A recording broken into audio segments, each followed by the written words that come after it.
जब सूर्यदेव ने विश्वकर्मा देव की पुत्री देवी संज्ञा के साथ विवाह रचाया। पर विवाह के बाद सूर्यदेव जब भी देवी संज्ञा के समीप आते तो देवी संज्ञा सूर्यदेव के तेज को सहन नहीं कर पाती। समय यूं ही बीतता गया और फिर कुछ वर्षों के बाद देवी संज्ञा ने वैवस्वत मनु, यमराज और यमुना जैसे तेजस्वी संतानों को जन्म दिया। पर अक्सर संज्ञा सूर्यदेव के तेज से परेशान ही रहती और एक दिन देवी संज्ञा ने फैसला किया कि वह सूर्यलोक से काफी दूर जाकर तपस्या कर सूर्यदेव के तेज को झेलने योग्य बनेंगी, तभी सूर्यलोक वापस लौटेंगी। पर उन्हें अपने नवजात संतानों की भी देखरेख करनी थी और साथ ही देवी संज्ञा चाहती थी कि उनके सूर्यलोक छोड़ने की बात सूर्यदेव को पता न चले। फिर देवी संज्ञा ने अपने सिद्ध से अपने ही जैसी दिखने वाली खुद की छाया प्रकट की और उनका नाम संवर्णा रखा और उन्हें सारी जिम्मेदारी सौंप कर तपस्या करने किसी अज्ञात वास पे निकल पड़ी।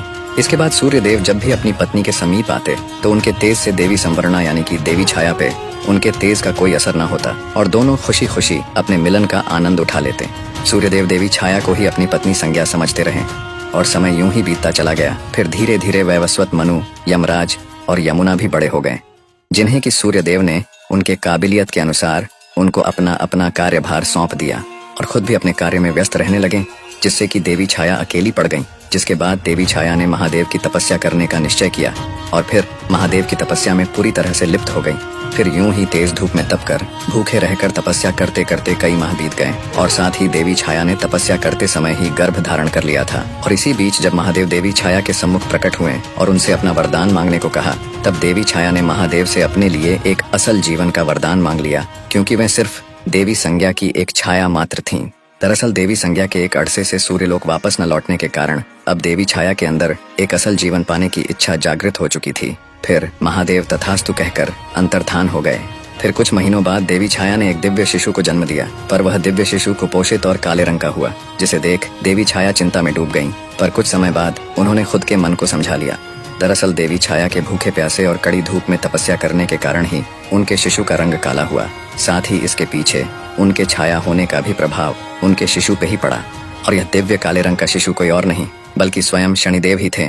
फिर देवी छाया शनिदेव का लालन पालन यूं ही करती रहीं और एक दिन सूर्यदेव सूर्यलोक में स्थित अपने महल अपनी पत्नी से मिलने के लिए आए, जहां उनकी पत्नी ने उन्हें पुत्र शनि से मिलवाया और पुत्र शनि को सीधे सूर्यदेव के गोद में रख दिया।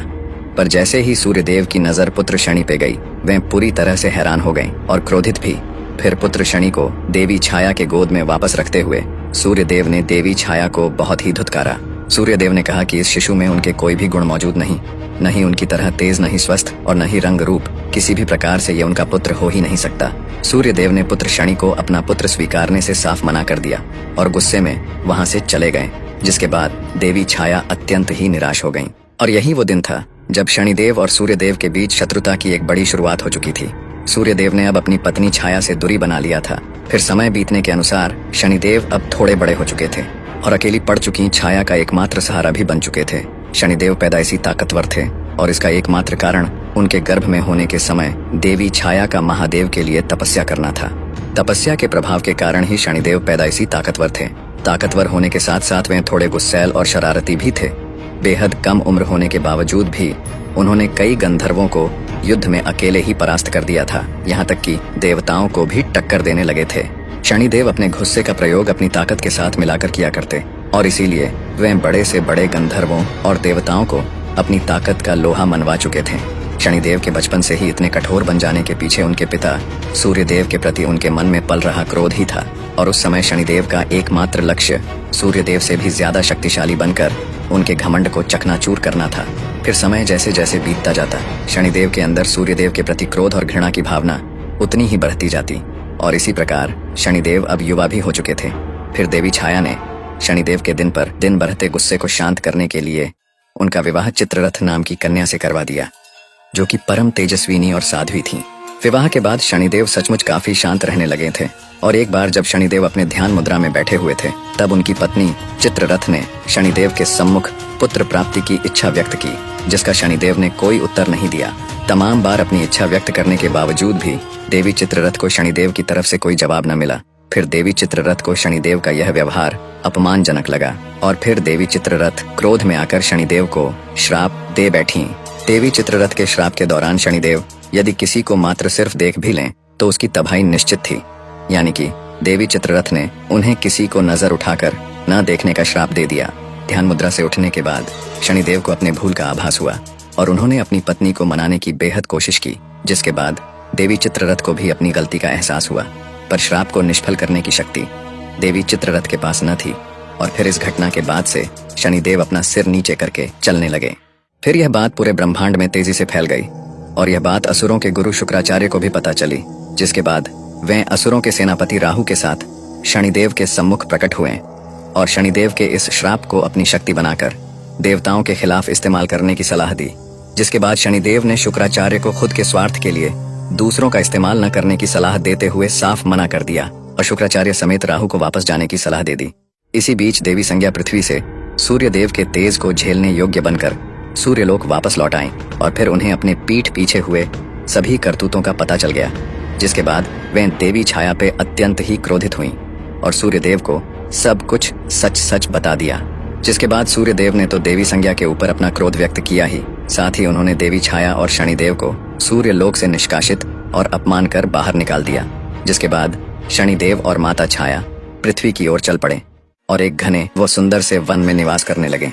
वन में रहते रहते शनिदेव की मित्रता काकराज से हुई और इस बेहद खूबसूरत वन में शनिदेव माता छाया के संग खुशी खुशी रहने लगे थे।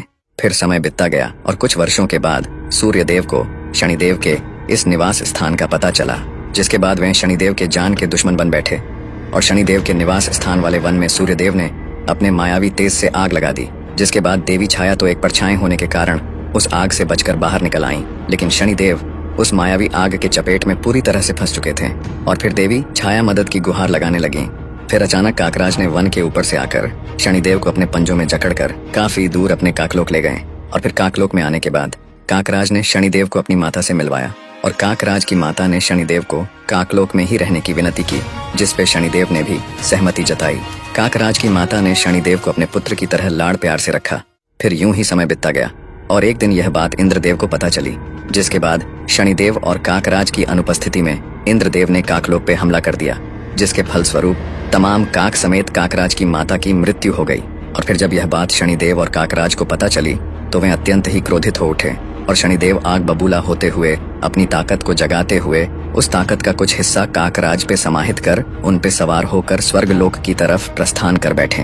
और यहाँ स्वर्गलोक पे इंद्रदेव समेत सभी देवता नृत्य और सोमरस का आनंद उठा ही रहे थे कि तभी उन्हें दूर से बेहद जोरदार गर्जना भरता हुआ तीव्र गति से सामने आता हुआ काल के समान काक और उस पे सवार शनि नजर आया, जिन्हें देख स्वर्गलोक में भगदड़ मच गई और देवता युद्ध के लिए अस्त्र शस्त्र लिए तैयार हो गए। लेकिन शनिदेव स्वर्ग पे कदम रखते ही अपने तिरछी नजर से देवताओं को तो पहले शक्तिहीन बना दिया, फिर अपने आंखों की तेज रोशनी से उन पे प्रहार कर उन्हें फर्श पे पटक दिया। इंद्रदेव समेत सभी देवता शनिदेव के सामने इतने कमजोर हो चुके थे कि वे अपने अस्त्र शस्त्र को भी उठा पाने में असमर्थ थे।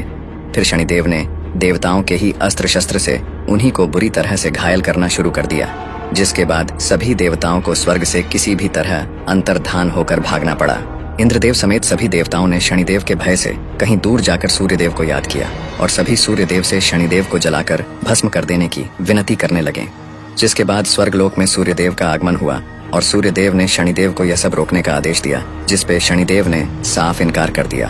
फिर सूर्यदेव ने शनिदेव के ऊपर अपने मायावी घातक किरणों से प्रहार कर दिया, जिसे कि शनिदेव ने बीच में ही अपने आंखों की भयंकर ऊर्जा से तबाह कर दिया और साथ ही सूर्यदेव के ऊपर अपनी कुदृष्टि भी डाल दी, जिससे कि सूर्यदेव बिल्कुल ठंडे और काले पड़ गए, जिसके फलस्वरूप पूरे आकाश गंगा की रोशनी विलुप्त हो गई और हर जगह सिर्फ अंधेरा ही अंधेरा छा गया। जिसके बाद सूर्यदेव को भी स्वर्ग छोड़कर भागना पड़ा। फिर सभी देवता अपने बचे खुचे शक्तियों का इस्तेमाल कर किसी भी प्रकार पृथ्वी में स्थित कैलाश पहुंचे और महादेव के सम्मुख सारी बात बताकर रो पड़े। जिसके बाद महादेव ने तो सबसे पहले सभी देवताओं को उनके करतूतों के लिए फटकार लगाई और फिर स्वर्ग समेत देवताओं की शक्तियों को वापस दिलाने का भी भरोसा दिलाया। फिर महादेव ने अपने कुछ शिवगणों की टुकड़ियों को देवताओं के साथ स्वर्गलोक रवाना किया। जिसके बाद स्वर्गलोक पहुंचते ही देवताओं ने शनिदेव को युद्ध के लिए ललकारा, जिसके बाद शनिदेव युद्ध के लिए देवताओं और शिवगणों के आगे उपस्थित हुए और फिर शिवगण समेत सभी देवता एक साथ मिलकर शनिदेव के ऊपर टूट पड़े। जिसके बाद शनिदेव शिवगणों और देवताओं के प्रहार से बचते हुए काकराज के ऊपर जा बैठे और अपने कुदृष्टि का प्रयोग करके उन्होंने सबसे पहले तो शिवगणों को शक्तिहीन और सुस्त बना दिया, जिससे कि वे जमीन पे गिर पड़े। फिर शनिदेव ने अपने कुदृष्टि से इंद्रदेव और सूर्यदेव को वहीं मूर्छित कर दिया और यह देख बाकी देवता स्वर्ग लोक से अंतर्धान हो गए। फिर शनिदेव ने इंद्रदेव से देवराज का राज मुकुट छीनकर अपने पास रख लिया और फिर इंद्रदेव समेत सूर्यदेव को स्वर्ग में ही अपना बंदी बनाकर बंदी गृह में डाल दिया। और यहाँ अग्निदेव और वरुण देव समेत बाकी देवता स्वर्ग लोक से दोबारा से भागते हुए कैलाश महादेव के पास आ पहुंचे और महादेव को सारी बात बताते हुए उन्हें स्वयं स्वर्ग लोक चलकर शनिदेव को समाप्त करने की विनती करने लगे। इतना सुनते ही महादेव कैलाश से अंतर्धान हो गए और देवता देखते ही रह गए। और यहाँ स्वर्ग लोक पे शनिदेव पूरी तरह से अपना आधिपत्य जमा कर बैठ चुके थे एवं इंद्रदेव समेत सूर्यदेव को एक बड़ा दंड देने की तैयारी में जुट चुके थे कि अचानक स्वर्ग लोक में एक सैलाब सा आ गया। पूरा स्वर्ग थर्रा उठा। फिर आगमन हुआ देवों के देव महादेव का, जिसके बाद महादेव ने शनिदेव को यह सब रोकने का आदेश दिया, पर शनिदेव ने अपना सिर झुकाए हुए ही इनकार कर दिया। फिर महादेव ने शनिदेव को युद्ध करने को कहा, जिसके बाद शनिदेव अपने सम्मुख इतनी बड़ी शक्ति देख घबरा गए और जल्दबाजी कर बैठे। शनिदेव ने सीधा अपनी कुदृष्टि महादेव पर ही डाल दी, जिसके जवाब में महादेव ने अपने तीसरे नेत्र को शनिदेव की तरफ थोड़ी सी खोल दी, जिसके फल स्वरूप महादेव के तीसरे नेत्र से निकले थोड़े से ही ऊर्जा से शनिदेव का शरीर बीच से फट गया और वे बुरी तरह से घायल हो गए। फिर वे काफी ज्यादा तेज झटके से पृथ्वी की तरफ गिरते चले गए। शनिदेव के मूर्छित होते ही देवताओं की शक्ति वापस आ गई और यहाँ महादेव के त्रिनेत्र से निकले से ही ऊर्जा में इतनी ताकत थी कि शनिदेव स्वर्ग से नीचे की तरफ गिरते हुए पृथ्वी काफी तीव्र गति से पहुंच गए और तमाम पेड़ पौधों को ध्वस्त करते हुए एक पीपल के पेड़ में जा अटके। शनिदेव पूरी तरह से अधमरा हो चुके थे। ऐसा लगता था जैसे कि वे अब नहीं रहे, पर कुछ देर बाद उन्हें होश आया और फिर उन्हें महादेव के शक्ति का एहसास हुआ, जिसके बाद शनिदेव महादेव से काफी ज्यादा प्रभावित हुए और उन्हें अपना गुरु मानते हुए पीपल के पेड़ में वैसे ही पड़े पड़े महादेव की तपस्या में लीन हो गए। शनिदेव में इतनी भी ताकत नहीं बची थी कि वे थोड़ा हील भी सकें। फिर काफी वर्षों तक पीपल के पेड़ में ऐसे ही पड़े पड़े घोर तपस्या करने के बाद महादेव शनिदेव से काफी प्रसन्न हुए और महादेव शनिदेव की क्षमता और साहस से तो पहले से ही काफी प्रभावित थे।